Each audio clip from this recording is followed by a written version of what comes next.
오늘 복이 있도다라고 하는 말씀으로 우리가 함께 은혜를 나누고자 합니다. 성경 1절과 2절 말씀을 보면 복이라고 하는 표현이 사용이 되고 있습니다. 그러나 원어적으로는 다른 내용을 담고 있습니다. 1절의 말씀에서 복이 있다라고 하는 것은 그 행복한 자에 대한 이야기고요.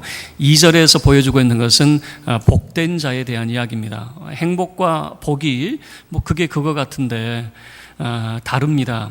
여러분, 행복과 복이라고 하는 것은 이렇게 말해볼 수 있을 것 같아요. 복이라고 하는 것은 절대적인 거예요. 무슨 말이냐면 우리가 기대하고 원하는 거죠. 공부 잘하는 거, 자녀들이 잘 되는 거, 우리가 부자가 되는 거, 사회적으로 성공하는 거, 이런 것들은 우리가 말하는 어떤 의미에서는 절대적인 그런 복이 될 수가 있는 거죠. 그렇지만 행복은 달라요. 행복은 상대적인 겁니다. 많은 것을 가졌다고 해서 행복한 건 아니거든요. 많은 것들을 누리고 있다고 해서 높은 지위에 올라갔다고 해서 행복한 것만은 아니거든요. 전교에서 1등한 사람이 행복할까요? 꼴등한 사람이 행복할까요? 그거는 상대적인 거예요. 이 시험 기간이 되었습니다. 전교에서 1등한 친구 항상 1등을 했으니까 그는 행복할 것 같아도 언제 2등으로 떨어질지 모르는 두려움과 강압 가운데 살게 되죠. 중간에 있는 사람들도 마찬가지예요. 중간에 있는 사람도 어차피 공부 안 할 거면서 밤에 잠도 못 자요. 제가 늘 그 경험을 해봤거든요. 그래서 아침이 되면 늘 후회하는 게 뭐냐면 이럴 것 같으면 잠이라도 실컷 잘 거. 새벽에 일어난다고 12시부터 맞춰놨는데 아침 돼서 깨어났거든요. 그럴 것 같으면 잠이라도 푹 자는 게 낫잖아요. 근데 꼴찌는 어떨 것 같아요? 어차피 포기했거든요. 그냥 잘잠 푹 자고 어차피 모르니까. 그런 거 보면 여러분, 행복이라고 하는 것은 절대적인 것이 아니라 상대적인 것이 될 수가 있는 거죠. 부자들에게 질문을 했어요. 그 세계적인 그런 부를 가지고 있는 사람들이니까 그러면 당신은 행복할까? 근데 대부분의 사람들이 자기는 행복하지 않다고 이야기합니다. 조금만 더 있었으면 좋겠는데 그 조금만 더라고 하는 것 때문에 자기는 불행하다, 행복하지 않다라고 생각을 하는 거죠. 그러나 빌 게이츠 같은 사람은 이렇게 말하죠. 돈이 많기 때문에 행복하다고 느끼는 것이 아니라 그는 이렇게 말합니다. 자기가 가지고 있는 재산으로 세계 많은 사람들을 도울 수 있어서 행복합니다. 여러분, 행복이라고 하는 것은 복의 개념과 달라요. 많은 것을 가져서 행복하냐? 그건 별개라고 하는 거죠. 어떤 사람이 행복한 사람인가? 우리가 성경 말씀을 통해서 함께 살펴보기로 하고요. 그 행복한 사람이 되어서 여러분의 명절 기간도 행복한 자의 가정, 참 행복한 그런 명절 기간이 될 수 있기를 축원합니다. 세 가지 내용으로 함께 살펴보도록 하겠습니다. 1절 말씀을 보면 어떤 사람이 행복한가? 여호와를 경외하며 그의 계명을 크게 즐거워하는 자, 그 사람이 행복하다라고 하는 말씀을 하고 있습니다. 여러분, 우리의 삶의 방향성, 우리의 삶의 우선순위가 하나님을 경외하고 하나님 계명을 즐거워하는 자라고 하는 것을 보여주고 있는 거죠. 모세는 이렇게 이야기했습니다. 나를 사랑하고 내 계명을 지키는 자에게는 1000대까지 은혜를 베푸느니라. 하나님의 말씀을 전해 주었어요. 하나님을 사랑하고 하나님의 계명을 지키는 자는 1000대까지 하나님께서 은혜를 베풀어 주신대요. 여러분, 1000대라고 하는 것은 셀 수 있는 게 아니거든요. 다시 이야기하면 하나님께서 그의 자자손손 하나님께서 복 있는 자의 삶을 살게 하시겠다라고 하는 거예요. 행복은 그렇지만 여러분, 복의 개념이 2절과 3절 속에 담겨져 있습니다. 그렇게 주를 경외하고 주의 계명을 즐거워하는 자, 그의 후손이 강성하고 그의 후손이 대대로 복을 받게 된다라고 하는 것입니다. 여러분, 우리가 원하는 게 뭡니까? 나 때에만 잘 되는 것이 아니라 내 후손들이 잘 되는 것이 우리가 기대하고 원하는 것 아니겠습니까? 부모 때 수고해서 재산을 이루어 놓았습니다. 자녀들이 그것을 지키지 못하고 다 홀라당 까먹는다면 그게 무슨 의미가 있어요? 여러분, 하나님이 말하고 있는, 성경이 말하고 있는 복의 개념은 뭐냐면 그렇게 주를 경외하고 주의 계명을 즐거워하는 자, 자자손손 하나님께서 복된 자로 삼아주신다라고 하는 겁니다. 2절에서 말하는 복은 우리가 말하는 복의 기준이에요. 자녀들이 잘 됩니다. 3절 말씀도 보셔요. 부와 재물이 그 집에 가득하게 된다라고 하는 것을 보여주고 있는 것이죠.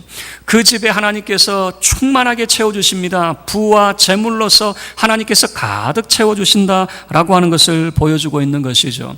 아브라함은 75세에 주의 말씀만을 따라서 하나님의 약속의 땅으로 왔습니다.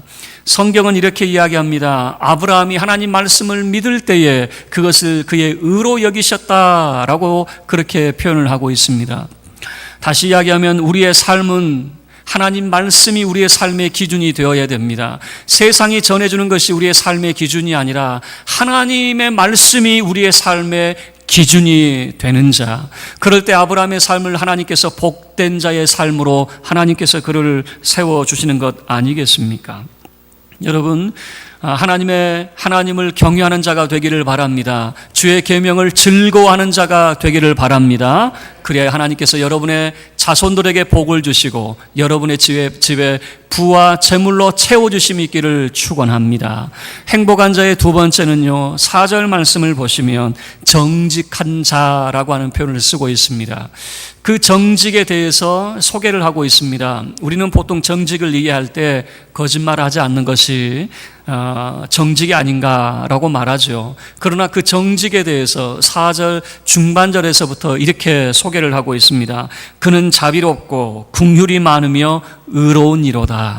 여러분, 성경이 말하는 정직이라고 하는 것은 그는 자비롭고 긍휼이 많고 의로운 자, 다시 이야기하면 그의 내면의 세계를 보여주고 있는 것입니다. 그의 내면의 세계가 선한 자입니다. 하나님 말씀을 가지고 그 마음을 지키는 자, 그를 말하게 될 것입니다. 그를 정직한 자라고 그렇게 표현을 하고 있는 거죠.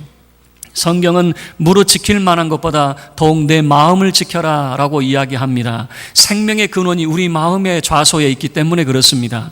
예수님께서도 입으로 들어가는 것이 사람을 더럽게 하는 것이 아니라 입에서 나오는 것이 사람을 더럽게 한다고 그랬습니다. 입에서 나오는 것이 무엇입니까? 마음에서 나오기 때문에 그렇습니다. 자기 마음에서 그 마음의 인격, 그 속에 무엇을 생각하고 있는지, 무엇을 품고 있는지, 그것이 그 입으로 나오고 있기 때문에 그렇습니다. 세상에서 부귀 영화를 추구하는 사람은 늘 입에서 어떻게 하면 돈을 모을 수 있는가, 이것을 이야기합니다. 자녀들의 교육을 걱정하는 사람들은 늘 그 입에서 어떤 학원이 좋은 학원이고 어떻게 자녀들이 공부 잘할 것인가 라고 하는 이야기를 하죠. 예수의 은혜를 받은 사람은 예수 이야기만 하게 되어 있어요. 하나님의 놀라운 그 은혜를 힘입은 사람은 그 입술 속에 하나님의 은혜만을 늘 이야기하고 그 삶 속에 하나님께서 행하신 그 일들을 간증하며 살게 되는 것이죠. 늘 우리 마음을 지켜야 됩니다. 왜냐하면 우리 사람의 모습 속에서 가장 약한 부분이 어디냐면 우리 마음이기 때문에 그렇습니다. 여러분, 하나님께서 말씀을 하셨어요. 하나님이 보시는 것이 무엇이냐라고 하는 거예요. 사람의 외모를 보지 아니하시고 그 사람의 중심을 보신다 그랬어요. 외모라고 하는 것은 그 사람의 실력과 업적을 보시겠다는 게 아닙니다. 그 사람의 심령의 상태를 하나님이 살피시겠다라고 하는 것이죠. 사울 왕을 보세요. 그가 얼마나 놀라운 업적을 행했습니까? 아말렉을 무찔렀습니다. 블레셋을 무찔렀습니다. 그는 놀라운 업적을 세운 사람이에요. 그러나 하나님이 그에게 뭐라고 말씀하십니까? 아말렉을 무찔렀지만 하나님 말씀에 순종하지 않았을 때 순종이 제사보다 낫고 들음이 순양의 기름보다 낫습니다라고 하는 질책을 받게 되는 것 아닙니까? 블레셋과의 전쟁에서 승리를 하게 되었지만 그러나 그는 질책을 받게 됩니다. 그는 사무엘 선지자가 늦게 오게 될 때 자기가 먼저 제사를 지냈습니다. 우리로 이야기하면 예배를 드렸습니다. 그러나 사무엘 선지자를 통해서 들을 수밖에 없었던 이야기는 뭐냐면 하나님 앞에 당신은 지금 불경한 짓을 행했다라고 하는 것입니다. 여러분, 제사 지냈으면 뭐가 나쁩니까? 예배를 드리는 것이 뭐가 나쁩니까? 그러나 하나님의 방법을 그는 따르지 않았기 때문에 오히려 하나님께 버림받은 자가 되었다라고 하는 질책을 받게 되는 것 아니겠습니까? 그는 놀라운 업적을 세워놨지만 그 마음이 하나님 말씀을 듣지 않을 때에 하나님께 버림받은 자가 되었습니다. 다윗의 삶을 살펴보면요, 다윗은 너무나도 많은 업적을 행했습니다. 그는 나라를 세우는, 나라를 부강시킨 그런 업적이 있었습니다. 그런데 성경을 보면, 사무엘하 그런 내용을 보면 다윗의 모든 업적들이 다 덮어져 버렸어요. 이 다윗이 밧세바와의 그 관계, 또 인구조사, 이 다윗의 잘못으로 지금까지 쌓아왔던 모든 것들이 다 덮어져 버린 것 같아요. 다윗이 그렇게 희생하고 나라를 그렇게 부강한 나라로 만들었음에도 불구하고 다윗의 잘못이 두각이 되어 있어요.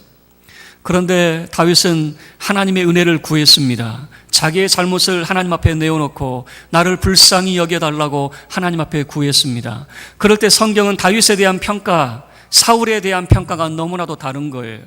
사울에 대한 평가는 하나님이 버린 자였지만 다윗에 대한 평가는 하나님 마음에 합한 자라고 하는 평가가 다윗에게 내려지는 것이죠. 다윗이 실수가 없어서 그런 평가를 받은 것이 아니라 다윗의 마음의 상태, 그 마음 지킴 때문이다라고 하는 겁니다. 주를 경외하고 주의 계명을 즐거워하는 자를 하나님께서 복된 자로 삼아주신다라고 하는 것이죠. 그리고 그 마음이 정직한 자, 자비롭고 항상 인자한 마음을 가진 자라고 하는 거예요. 우리는 끊임없이 우리 마음의 도전을 받습니다. 세상에 향한 도전을 받습니다. 그러다 보니까 나도 모르게 우리 마음이 깨어져 버리는 거예요. 우리 마음이 유리멘탈이 되어 늘 깨어지고 상한 마음으로 살게 되는 겁니다. 다른 사람에 대한 악심을 품고 살게 되는 겁니다. 그러다 보니까 나도 모르게 악한 자의 마음을 품게 돼요. 심해지면 양심이 화인 맞아서 내가 악한 자가 되었다는 사실조차도 모른 채 살아가게 되는 거예요. 항상 우리 마음을 지키셔야 됩니다. 여러분, 성경은 정직한 자라고 이야기하고 있어요. 우리 마음에 선한 양심을 가져야 됩니다. 자비롭고 긍휼이 많고 의로운 자가 되어야 됩니다. 그런 마음을 가져야 됩니다. 자비로운 마음, 긍휼의 마음, 이 선한 양심을 늘 간직한 채 살아야 된다라고 하는 것이에요. 이 마음에서 우리의 말하는 모든 것들이 나오기 때문에 그렇습니다. 세 번째는 이렇게 이야기합니다. 어떤 사람이 행복한가? 5절 말씀을 보시면 은혜를 베풀며 꾸어주는 자, 이렇게 표현을 하고 있습니다. 여러분, 5절과 9절 말씀을 보시면요, 꾸어줌에 대한 표현이 나타나고 있는데 꾸어줌에도 두 가지 종류가 있어요. 우리는 이렇게 생각을 하죠. 꾸어줌 그러면 내가 다시 받을 생각하지 말고 베풀어 주는 것이다 라고만 생각하는데, 꾸어줌에도 두 가지가 있어요. 5절 말씀은 되돌려 받는 꾸어줌입니다. 다시 이야기하면 그냥 없어질 것이 아니라 내가 다시 되돌려 받을 것을 약속하고 빌려주는 것이에요. 그러나 9절에서 보여주는 것은 되돌려 받지 않는 것입니다. 그냥 베풀어 주는 것입니다. 이 두 종류의 꾸어줌이 있어요. 5절 말씀에서 이 꾸어줌이라고 하는 것은 이런 겁니다. 앞에 어떤 내용이 담겨져 있냐면 은혜를 베풀며 라고 하는 내용이 있죠. 은혜를 베풀며 라고 하는 거예요. 예수님께서 한 부자 바리새인의 집에 초대를 받았습니다.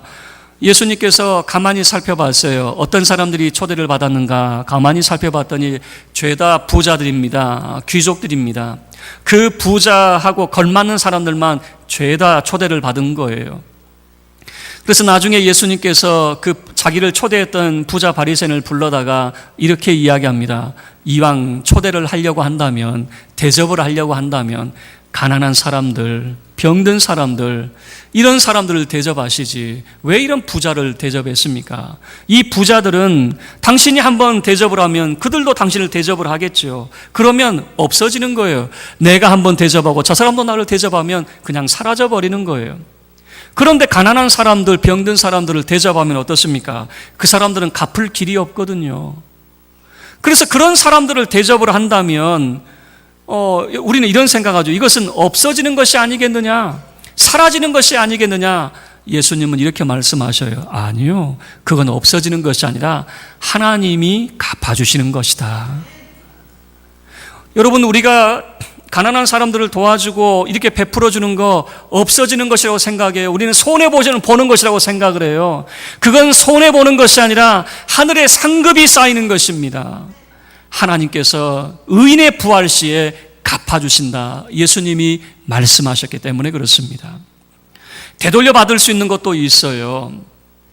예수님께서 비유의 말씀을 하셨어요. 한 불의한 청지기에 대한 그런 비유였습니다. 불의한 청지기가 얼마나 일을 잘못 보는지 이제 쫓겨날 판입니다. 그런데 그가 생각을 합니다. 이제 쫓겨나기는 쫓겨나겠는데, 아니, 땅을 파자니 힘이 없어요. 빌어먹자니 창피해요. 어떻게 합니까? 그가 고민을 하다가 자기 주인에게 그 빚을 진 사람들 있잖아요. 다 불러 모았어요. 그리고 말합니다. 당신은 우리 주인에게 얼마를 빚졌어? 내가 기름 100마를 빚졌습니다. 그랬더니 그러면 50으로 쓰시오. 50으로. 그리고 어떤 사람은 이야기합니다. 당신은 우리 주인에게 얼마를 빚졌어? 라고 이야기했더니 자기는 쌀 80가마를 빚졌습니다. 그러는 거예요. 그래요. 그러면 50으로 당신도 50가마라고 쓰시오. 라고 그렇게 이야기를 해요. 그런데 예수님의 말씀은 뭐라고 이야기하냐면 이 불의한 청지기가 참 잘했다라고 이야기하는 것이죠. 그리고 이 불의한 재물로 친구를 사귀라 그러죠. 여러분, 불의한 재물로 친구를 사귀어요? 이 말이 돼요? 안 돼요? 불의한 재물로 친구를 사귄다. 말이 돼요? 안 돼요? 앞뒤가 안 맞는 거죠. 그러면 우리는 이렇게 생각할 수 있죠. 도적질한 물건으로 친구 사귀어야 되겠네요? 불의한 재물이니까. 그 말이 아니에요. 예수님이 말씀하신 불의한 재물, 의롭지 못한 재물이라고 하는 것은 뭐냐면, 자, 구약 성경은 이렇게 규제를 하고 있습니다. 가난한 사람이 부자에게 양식을 구하면 이자를 받지 말고 그냥 빌려주십시오라고 하는 거예요. 자, 이 빌려주는 것은 뭐냐면 다시 내가 되돌려 받을 수 있는 거예요. 되돌려 받을 수 있지만 이자는 받지 마라 그 말이에요. 불의한 청지기가 감해준 것은 뭐냐면 이자 불량입니다. 이자 불량. 이자 불량을 감해주었어요. 다시 이야기하면 이자가 불의한 재물이 되는 겁니다. 그 불의한 재물로 친구를 사귀라라고 하는 것은 무슨 의미겠습니까? 도적질해서 친구를 사귀라는 말이 아니에요. 하나님 말씀을 따라 행함으로 친구를 사귀라 그 말이겠죠. 여러분, 예수님께서 하신 말씀을 통해서도 그러니까 다른 사람에게 내가 구워주는 거 두 종류가 있는 거예요. 되돌려 받을 수 있는 것이 있고 되돌려 받지 못하는 것이 있어요.